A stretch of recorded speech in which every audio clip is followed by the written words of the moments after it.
6월 8일 하루를 시작하는 말씀입니다. 오늘은 고린도전서 5장 1절로 13절입니다. 너희 중에 심지어 음행이 있다함을 들으니 그런 음행은 이방인 중에서도 없는 것이라. 누가 그 아버지의 아내를 취하였다 하는도다. 그리하고도 너희가 오히려 교만하여져서 어찌하여 통한이 여기지 아니하고 그 일 행한 자를 너희 중에서 쫓아내지 아니하였느냐. 내가 실로 몸으로는 떠나 있으나 영으로는 함께 있어서 거기 있는 것 같이 이런 일 행한 자를 이미 판단하였노라. 주 예수의 이름으로 너희가 내 영과 함께 모여서 우리 주 예수의 능력으로 이런 자를 사탄에게 내주었으니 이는 육신은 멸하고 영은 주 예수의 날에 구원을 받게 하려 함이라. 너희가 자랑하는 것이 옳지 아니하도다. 적은 누룩이 온 덩어리에 퍼지는 것을 알지 못하느냐.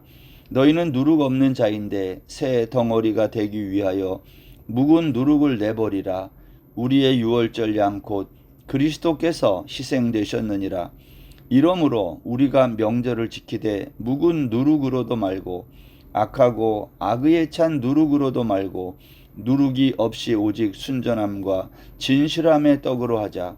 내가 너희에게 쓴 편지에 음행하는 자들을 사귀지 말라 하였거니와 이 말은 이 세상에 음행하는 자들이나 탐하는 자들이나 속여 빼앗는 자들이나 우상 숭배하는 자들을 도무지 사귀지 말라 하는 것이 아니니 만일 그리하려면 너희가 세상 밖으로 나가야 할 것이라.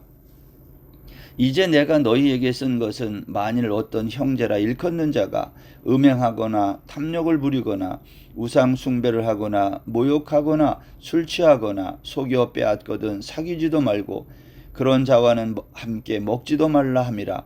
밖에 있는 사람들을 판단하는 것이야 내게 무슨 상관이 있으리요마는 교회 안에 있는 사람들이야 너희가 판단하지 아니하랴. 밖에 있는 사람들은 하나님이 심판하시려니와 이 악한 사람은 너희 중에서 내쫓으라. 아멘. 고린도전서 5장부터 그 이후에는요, 고린도 교회의 잘못된 자유에 대해서 바울 사도가 권면하고 있는 내용입니다. 우리가 1장부터 4장까지 앞장에서는 고린도 교회의 잘못된 지혜, 그것에 관해서 살펴봤다면 5장부터는 고린도 교회의 잘못된 자유에 대해서 보게 될 것입니다. 오늘 본문 11절에 보면 고린도 교회는 음행, 탐욕, 우상 숭배, 모욕, 술 취함, 속여 빼앗음 이런 죄를 지었어요. 오늘 본문 1절 이하는 그 가운데 하나 음행을 말합니다. 근데 우리가 주목해서 봐야 할 것은 바울 사도의 음행에 대한 태도입니다. 바울은 음행의 죄를 범한 개인을 책망하지 않고 음행의 죄를 짓고 있는 개인들에 대한 공동체, 고린도 교회의 반응을 책망한다는 거예요. 왜 개인에게 그 책임을 묻지 않고 교회 공동체에게 그 책임을 묻고 있을까요? 먼저 그 음행의 내용이 뭔지를 보면 오늘 1절 하반절에 보면 누가 그 아버지의 아내를 취하였다 하는도다. 아마 아버지의 아내는 친어머니가 아니라 계모였을 것입니다. 그리고 아들이 그 계모를 취한 거죠. 그것이 가능했던 것은 아버지가 죽었거나 아니면 이혼해서 함께 있지 않았기 때문일 수도 있습니다. 다른 하나는 음행의 당사자로 등장한 여인, 계모에 관한 것인데요. 그 여인은 고린도 교회 공동체에 속하지 않은 그러한 사람일 가능성이 많습니다. 1절에서 그런 음행은 이방인 중에서도 없는 것이라 이렇게 말한 것을 볼 때 당시 이방 사회는 음행의 죄가 일상적인 일이었다 이렇게 보여지는 거죠. 따라서 이 여인은 고린도 교회 공동체 바깥에 있었던 여인으로 생각이 됩니다. 그런데 여러분, 율법에 의하면 이런 자는 어떻게 하라고 했냐면 돌로 쳐 죽여야 했습니다. 가나안 땅에 들어가기 전 하나님이 주신 율법에 의하면 이스라엘 백성들은 이런 가증한 풍속을 애굽에 있을 때 행했고요. 이제 가나안에도 들어가면 이런 풍속이 있을 거다. 그런데 너희는 따르지 말라고 말씀한 거예요. 따라서 예수님 당시에 유대 랍비들은요, 이방인으로 있다가 개종한 경우 이와 같은 음행의 죄를 범했을 경우를 용납했을 가능성이 높습니다. 예를 들면 요한복음 4장에서 예수님을 만난 사마리아 여인이요, 남편이 5명이라 그랬어요. 지금 있는 남편도 혼인관계가 아니었다. 이걸 볼 때 당시 이방인들의 삶은 유대인들과 달랐다는 거죠. 여러분, 우리가 예수 믿기 전에 행하고 따르던 관습들이 있습니다. 예를 들면 우리나라는 관운상제 같은 이러한 유교의 관습들, 하루아침에 고치기 어렵잖아요. 마찬가지입니다. 고린도 교회는 이방 도시였어요. 로마, 헬라의 영향을 받고 있던 사회에서 유대의 그 율법, 이것을 그대로 적용하기가 어려웠다는 겁니다. 그러면 바울은 이 음행의 문제를 어떻게 바라보고 있을까요? 여러분, 오늘 2절 말씀해 보면 그리하고도 너희가 오히려 교만하여져서, 그런 말이 나와요. 바울의 관점은 음행한 자에게 있지 않고요, 음행한 자를 대하는 고린도 교회 공동체의 태도에 있어요. 이방인으로 살다가 어느 날 예수님을 만나가지고 그렇지만 여전히 이방인의 풍습을 따르는 경우가 있어요. 바울은 이런 이방인들의 음행에 대해서 말하지 않습니다. 그런 이방인들의 음행에 대한 고린도 교회 공동체의 반응, 그 잘못이라는 거예요. 여기 그리하고도 너희가 오히려 교만하여졌다. 여러분, 왜 고린도 교회는 어떤 사람들의 음행 때문에 교만해졌다는 책망을 받았을까요? 교만해진 고린도 교회의 모습이 무엇일까요? 여기 보면 통한이 여기지 아니하고 음행한 자를 쫓아내지 않았다는 거예요. 여러분, 이것은 의문문 형식인데요. 왜 통한이 여기지 아니했냐? 왜 쫓아내지 않았어? 그런 말이에요.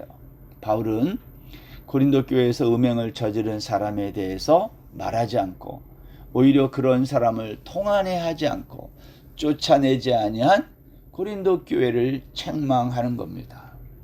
바울의 이와 같은 태도는요, 어떻게 보면 구약적 배경을 가지고 있습니다.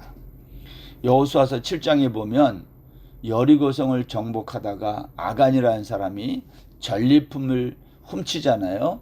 그것 때문에 진노가 내리는데 그 진노가 아간에게 내린 게 아니고요, 이스라엘 전체의 전쟁의 패배로 나타나요. 그래서 수십 명이 죽습니다.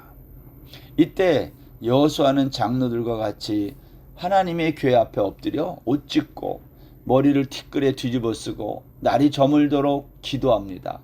그때 하나님이 여호수아에게 이렇게 응답했습니다.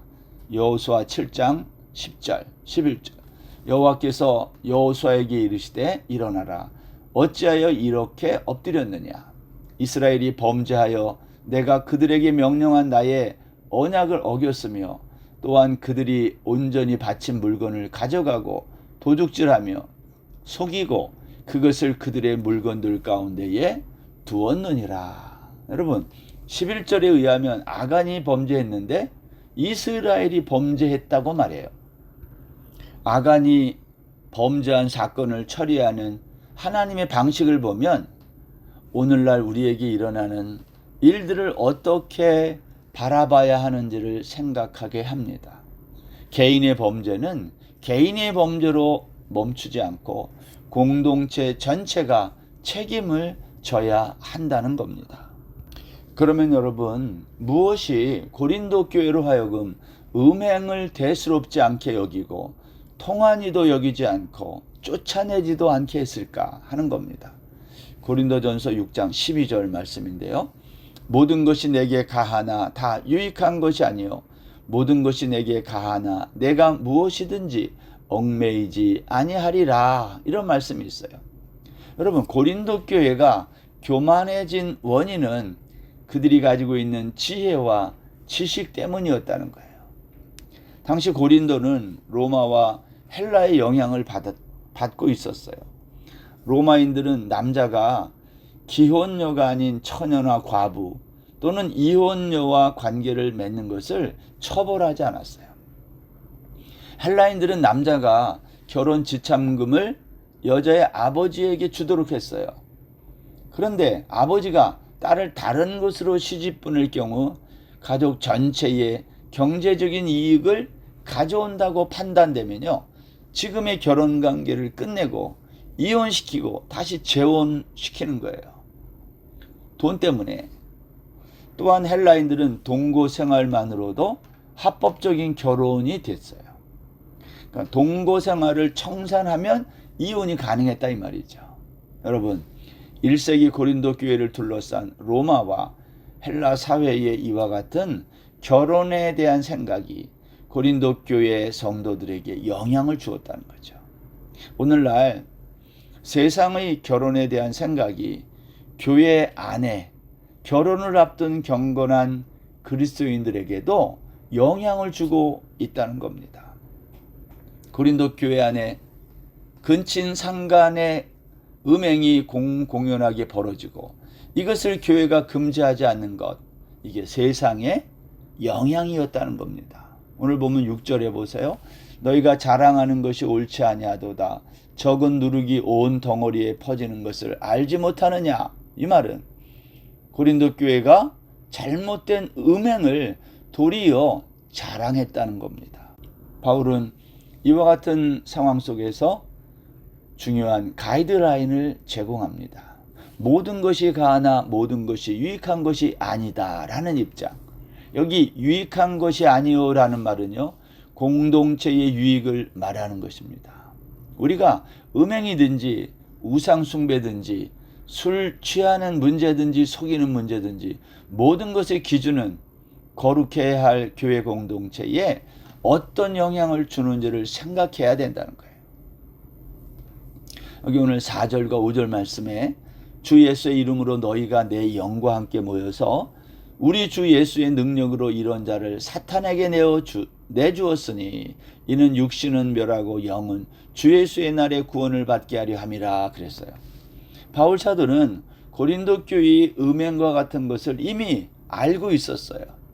고린도 교회는 도무지 이해되지 않는 궤변만을 늘어놓고 있었다는 겁니다. 음행한 자의 육체는 사탄에게 내어주고 멸하고 영혼은 마지막 날 구원받으면 되지 않느냐, 이러한 생각들. 사람의 육체는 악한 것이어서 멸망해도 되지만 영혼은 그렇지 않고 거룩하다는 거예요. 그래서 육체는 아무렇게나 해도 된다는 생각을 갖고 있었던 거죠. 어차피 이 세상은 불에 다 없어질 세상인데 환경이 오염되든 말든 세상이 어떻게 되든 상관하지 않고 나만 예수 잘 믿고 구원받으면 된다, 이렇게 믿는 분들이 있습니다. 고린도 교회 성도들과 똑같은 거예요. 성과 속을 나누는 기독교 이원론의 영향을 고린도 교회 성도들이 받았기 때문입니다.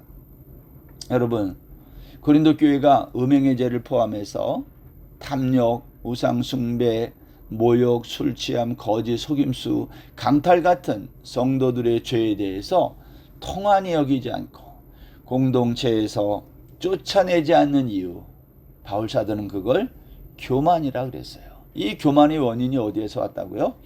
당시 1세기 세상을 지배하던 헬라의 지혜와 지식 때문이었어요. 그리고 그것이 기독교 이원론인 영지주의로 바뀌어 그 영향을 받았던 거죠. 교회의 거룩성을 깨뜨리는 교만, 그리고 헬라의 지혜와 지식, 기독교 이원론, 영지주의가 여러분 2000년 전 고린도 교회만 위협하는 것이 아니라 오늘날 우리의 교회를 위협하고 있어요. 우리가 오늘도 이 말씀을 마음에 간직하고 교회 공동체가 얼마나 소중한지, 교회 공동체의 역할을 다시 한번 돌아보는 거룩한 날 되시기를 주의 이름으로 축원합니다. 기도하겠습니다. 하나님 아버지, 너희 가운데 심지어 음행이 있다 하는 말을 듣고도 너희가 그러한 자들을 쫓아내지 않고 통한해 하지 않은 것을 책망한 바울 사도의 음성을 우리가 또 듣습니다. 교회 공동체가 개인의 범죄에 대해서 어떤 태도를 취해야 할지를 돌아보고 생각하게 해주시니 감사합니다. 교회의 거룩성을 회복하는 복된 하루 되게 하여 주옵소서. 예수님의 이름으로 기도드립니다. 아멘.